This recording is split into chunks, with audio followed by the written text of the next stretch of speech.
part en phase 2 en M30. Ok. Donc moi en fait si tu veux c'était je vendais le haut du range, hein. Ok, tout con, quoi. Donc j'ai vendu le Ok. haut du range. Range. Alors Donc là, on est en j'ai H4. Donc, rentré, il y a- ça c'est le H4. ok. Donc fin de la tendance haussière H4 dans la partie supérieure du range, qui a déjà terminé à plusieurs reprises des tendances haussières H4. Voilà, donc je suis rentré sur Bien une sûr. phase 2 M30. Super. Alors, la gestion, Alors dis-moi en là plus. c'est après que j'ai déconné là. Donc alors la gestion du trade initial elle s'est pas trop mal passée. Donc j'ai sorti Ouais. 70% en phase 4 du M30. Et Et ensuite, j'ai ressorti 15% parce que je voyais que ça a commencé à. Enfin, avec cette grosse bougie bleue, j'ai eu peur qu'on parte en phase 2 à la hausse, donc j'ai préféré ressortir 15%. ok. J'aurais peut-être dû laisser courir, mais bon, j'ai préféré assurer. Et en fait, du coup, j'ai hedgé après en bas là. Ok. J'ai hedgé parce que je me suis dit que vu qu'on était Alors, en phase 1 journalière, alors j'étais pas vraiment en bas du range quoi. J'ai hedgé trop tôt pour moi. c'est ce que j'allais te dire. Si à la limite c'est dans la zone basse du range, c'est pas trop dramatique. Maintenant, bon bah bref. En même temps, après oui, on a fuité, mais bon, moi ce que j'aurais préféré que tu fasses, c'est que tu edges plutôt sur les fins de mouvement journaliers, c'est-à-dire plutôt sur les réintégrations 4 heures. Là, vu que c'est un graphique M30, c'est le découpage en fait que l'on fait en H4. Donc c'est plutôt les réintégrations, donc la fin de la tendance baissière H4, ce qui est tout à fait louable, hein. On est tendance neutre journalier, on va revenir pardon, sur ton graphique journalier. Bon, on va rester plutôt sur ce graphique-là en H4 qui est pas mal. Donc voilà, fin de ce cycle haussier en H4, ça descend. Dans la zone basse, à chaque fois, on voyait que le H4 s'est arrêté. Soit on hedge le plus bas possible, soit le mieux pour moi, ce serait à la limite que tu gardes ton biais vendeur et si ça pète à la baisse et que le mouvement, tu passes en mode position, parce qu'il ne te reste pas grand chose, et là tu pourrais t'amuser si tu veux à hedger, etc. Mhm. Bon, c'est pas dramatique non plus de le faire dans, range, dans ce bas du range là, mais bon, pourquoi pas. Bon, du coup, tu as hedgé, donc là maintenant il faut que tu déboucles. Alors, qu'est-ce qui s'est passé ensuite? Voilà. Alors bah vas-y, donc j'ai hedgé parce que tu vois, pour moi, on pouvait soit casser à la baisse ou soit repartir à la hausse. Et donc ensuite, vas-y, descends. Ok, Alors, donc en fait, j'ai débouclé mon hedge quand on a cassé le range en bas. ok, Et j'ai repris une position, donc j'ai repyramidé.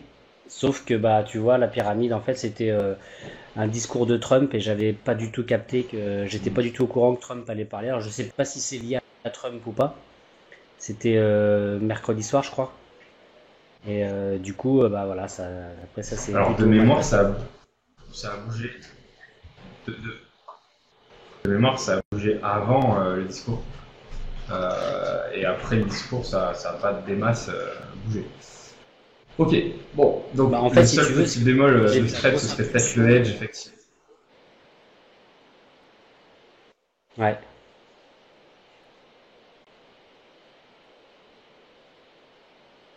Vas-y, vas-y. Bon, je t'entends plus, Pascal. Ah oui, non, je te laisse parler. Ah oui, non, non.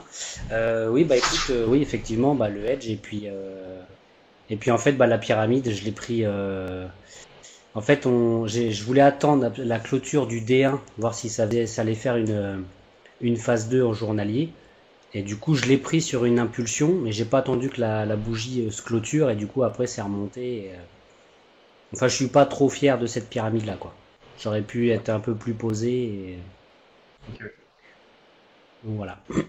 Bah, après, à partir du moment où tu es positif et où tu es gagnant, bah, y a pas la même rigueur que quand on vient de prendre un nouveau trade.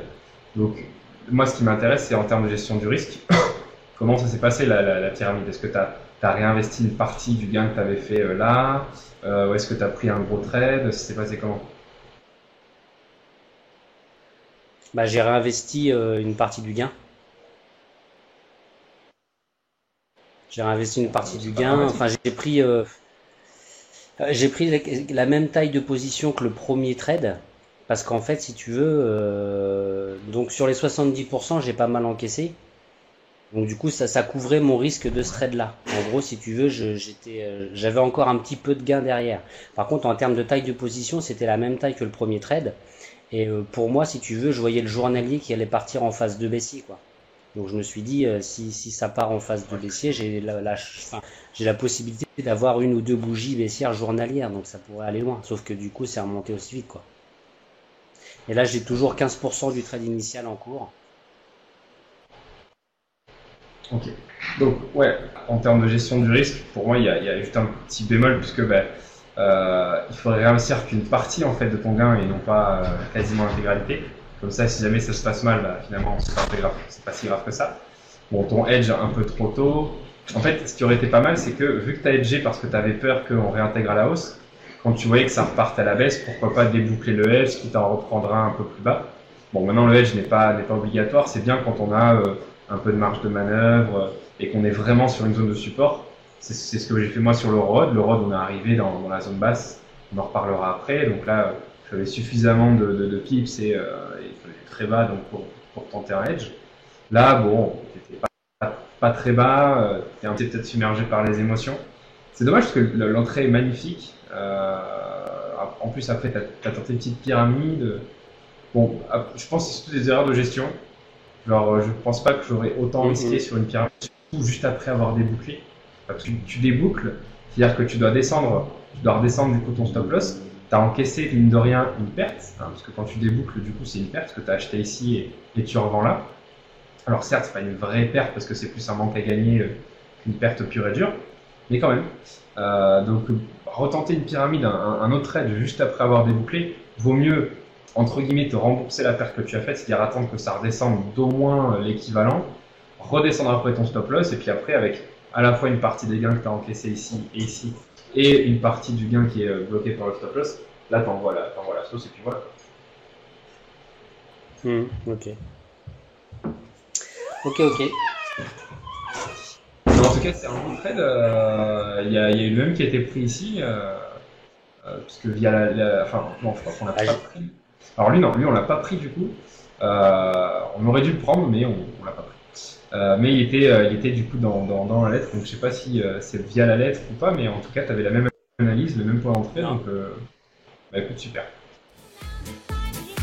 Ok, bon, c'est bien, le merci. travail d'aller.